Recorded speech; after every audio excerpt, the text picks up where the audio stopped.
नमस्कारम सद्गुरु। पहली बार मैं 1 सप्ताह के लिए आश्रम आया हूँ। कभी मैं यहाँ सहज, तो कभी मुझे असहज महसूस होता है। कभी लगता है घर चला जाऊँ, कभी लगता है यहीं रहूँ। मैं बहुत कन्फ्यूज़ हो गया हूँ। कृपया मेरा मार्गदर्शन कीजिए कि मैं क्या करूँ? सभी के साथ यही तो होता है।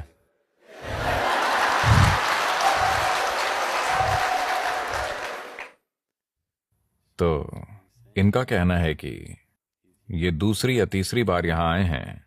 ये सच में यहां आना चाहते हैं, तो ये यहां आते हैं। पर जब ये यहां आते हैं तो अचानक कभी कभी इनका घर जाने का मन होता है। जब ये वहां होते हैं तो बेशक ये यहां आना चाहते हैं। तो मैंने कहा कि ये इनकी समस्या नहीं है, ये सदियों पुरानी समस्या है। कोई 30 साल से शादीशुदा है और 8 बच्चे हैं। वो अभी भी सोच रहे हैं शायद गलती हो गई, शायद मुझे आध्यात्मिक मार्ग पर चलना चाहिए था। This, ये कोई नई समस्या नहीं है, ये बहुत प्राचीन समस्या है। तो आप जो भी करना चाहते हैं,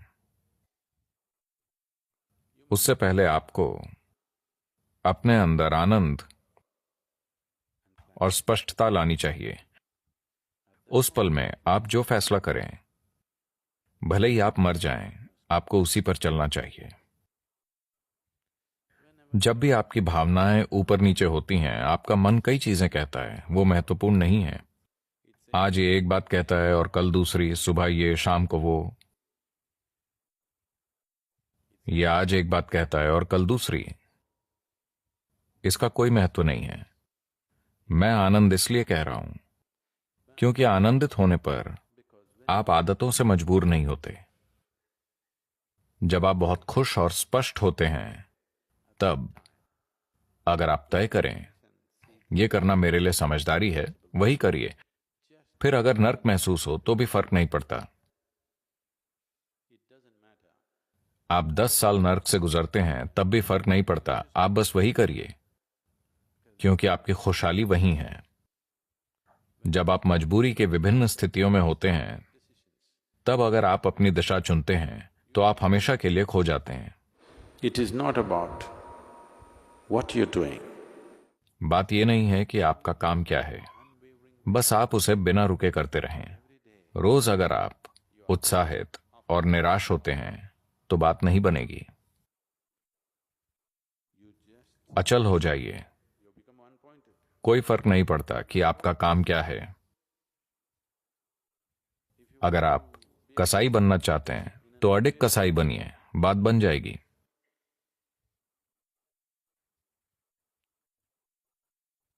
Just not wavering for a moment. एक पल भी मत डगमगाइए।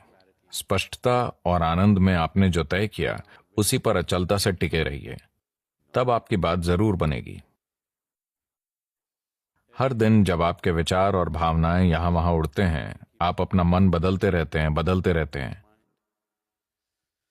आप चक्कर काटते रहेंगे हमेशा के लिए, क्योंकि जो बार बार दिशा बदलते हैं, साफ है कि वो कहीं भी पहुंचना नहीं चाहते, है ना? ये धरती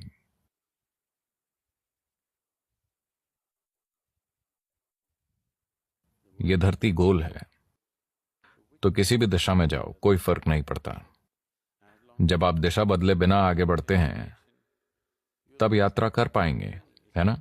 आपकी यात्रा पूरी होगी। अगर आप दिशा बदलते हैं तो आप हमेशा के लिए भटक जाएंगे, हमेशा खोए रहेंगे। तो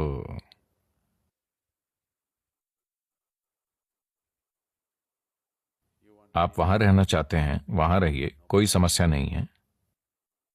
आप यहां आना चाहते हैं, यहां आइए। हर दिन अपना मन मत बदलिए। सुबह ये और शाम को वो सोचकर आप खुद को और आसपास के लोगों को परेशान करेंगे। जो व्यक्ति लगातार मन बदलता रहता है, वो अपने और आसपास के लोगों के लिए परेशानी है ना?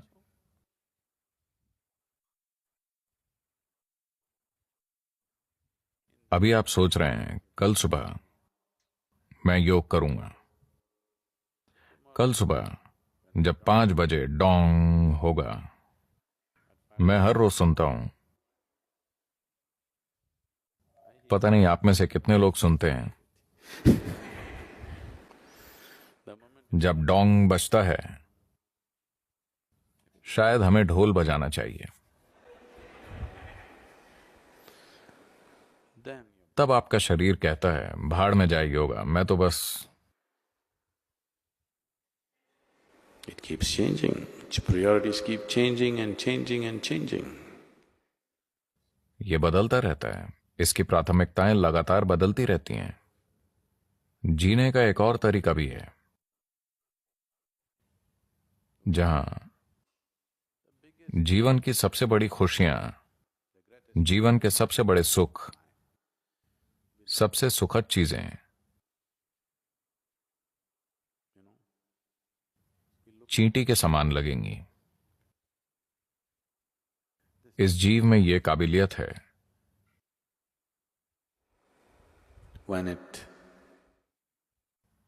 शरीर और मन की बात करें तो हमारी क्षमताएं अलग अलग हैं। कोई भी 2 शरीर या 2 मन समान क्षमता वाले नहीं होते। पर जब इस प्राणी की बात आती है, तब हर जीव संपूर्ण अस्तित्व को खुद में समा सकता है।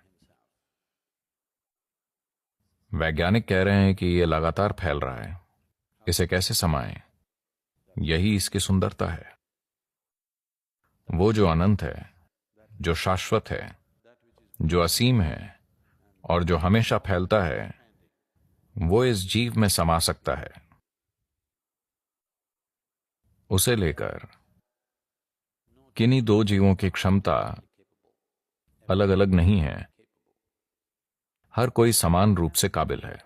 ऐसा नहीं होता, क्योंकि आप दिशा बदलते रहते हैं।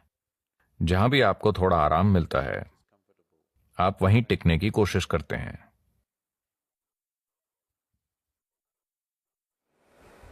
This so-called getting civilized has become a huge detriment for spiritual process. तथाकथित सभ्य होना आध्यात्मिक प्रक्रिया के लिए काफी नुकसानदायक रहा है। यह जरूरी नहीं है, पर मैं ये कहना चाहूंगा, क्योंकि अगर आप खानाबदोश होते, आप जानते हैं खानाबदोश क्या होता है? खानाबदोश मतलब समझदार।